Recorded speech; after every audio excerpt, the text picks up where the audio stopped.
Assalamualaikum warahmatullahi wabarakatuh. Perkenalkan, nama saya Salsabila dari kelas manajemen 20F.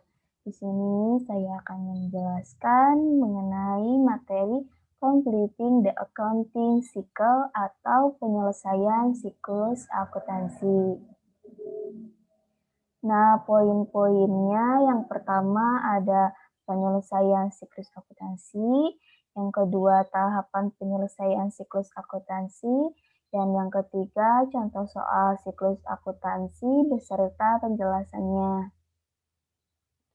Nah, pengertian siklus akuntansi sendiri yaitu proses untuk membentuk sebuah laporan finansial atau keuangan perusahaan yang bisa diterima dan dipertanggungjawabkan, di mana siklus akuntansi ini membantu sebuah perusahaan untuk menganalisis keuangannya.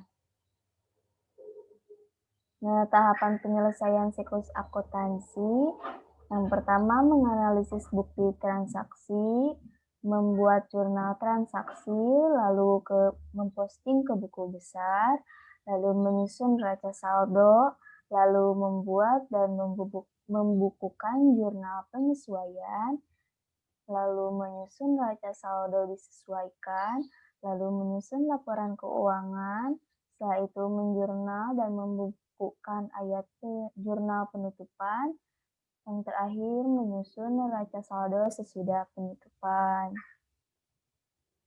Di sini ada penggunaan neraca lajur atau kertas kerja.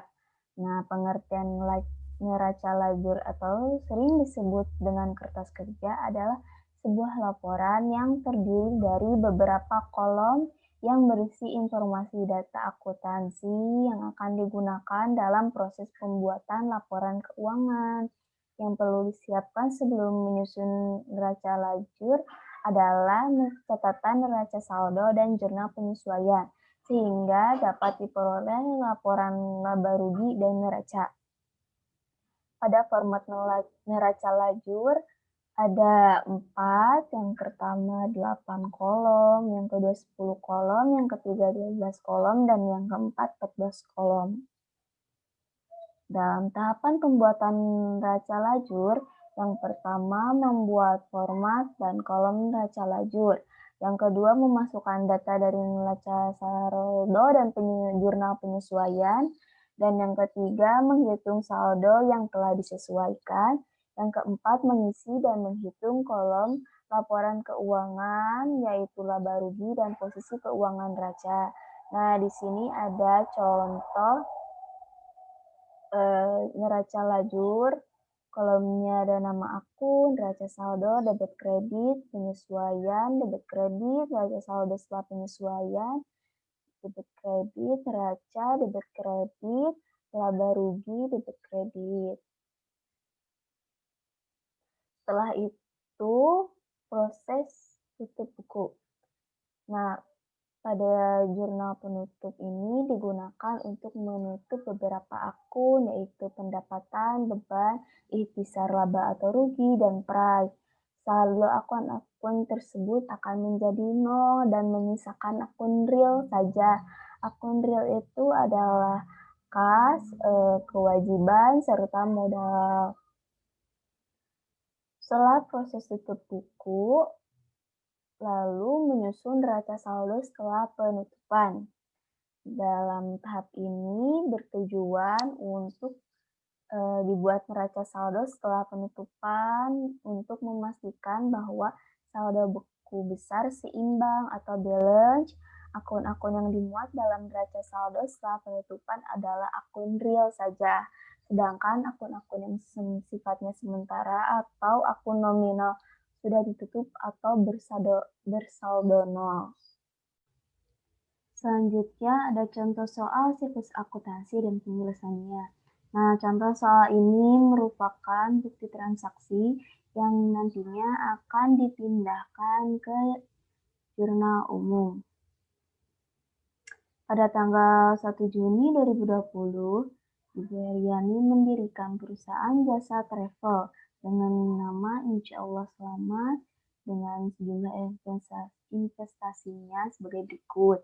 Yang pertama, kas senilai 15 juta, yang kedua piutang usaha nilai 3 juta, yang ketiga peralatan kantor nilai 13 juta. Nah, yang nantinya akan dipindahkan ke dalam jurnal umum yaitu kas, piutang usaha, dan peralatan kantor.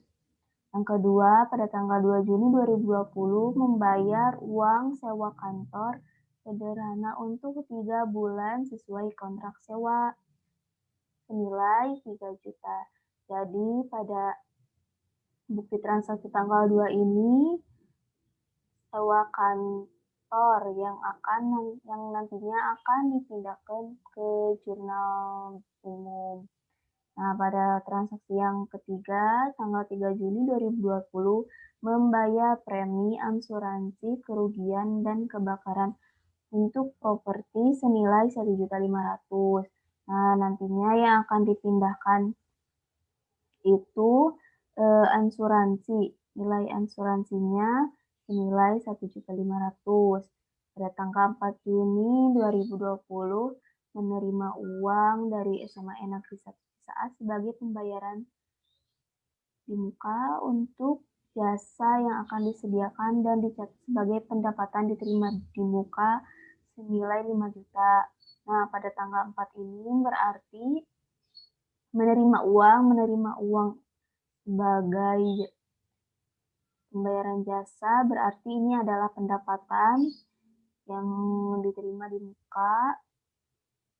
Diterima di muka itu maksudnya pembayaran secara tunai tidak dengan kredit. Nah, berarti si uang ini masuk ke dalam kas. Nah, pada tanggal 5 Juni 2020 membeli tambahan peralatan kantor secara kredit. Toko Berkah Abadi 2 juta rupiah. Nah, pada transaksi tanggal 5 ini akun peralatan bertambah 2 juta. Pada tanggal 6 Juni menerima uang pelunasan piutang nilai 3 juta. Pada tanggal 10 Juni 2020 membayar uang tunai untuk iklan online seharga 120.000. Selanjutnya pada tanggal 12 Juni 2020 membayar Toko Berkah Abadi ya sebagian utang pada pembelian tanggal 5 Juni 2020 nilai 2 juta. Ini berarti utang usahanya 2 juta berkurang. Pada tanggal 14 Juni 2020 membayar gaji 2 mingguan pegawai bus travel 750.000 berarti membayar gajinya mengeluarkan uang dari kas sebesar 750.000. Pada tanggal 17 Juni 2020 menerima kas dari pesanan travel SMPN 1 Cibadak nilai 7 juta. Berarti pada transaksi ini perusahaan mendapatkan pendapatan secara tunai senilai 7 juta. Pada tanggal 26 Juni 2020 menerima uang dari SDN 1 Cibatu atas pelunasan piutang nominalnya 1 juta. Berarti piutang usahanya berkurang 1 juta. Nah, pada tanggal 28 Juni 2020 membayar gaji 2 mingguan pegawai bis travel ini sama kayak tanggal 14 Juni 2020. Selanjutnya tanggal 29 Juni 2020 membayar tagihan telepon bulan Juni 150.000. Berarti ini beban teleponnya 150.000. Pada tanggal 30 Juni 2020 membayar tagihan listrik senilai 300.000. Ini juga adalah beban listrik. Nah, selanjutnya menerima uang dari Seman 3 Sukabumi atas jasa travel 3 juta. Berarti ini merupakan pendapatan yang diterima oleh perusahaan jasa travel. Selanjutnya, pemegang perusahaan menarik uang tunai untuk keperluan pribadi sebesar 4 juta, berarti ini, private itu mengambil uang modal untuk keperluan pribadi dari uang kas.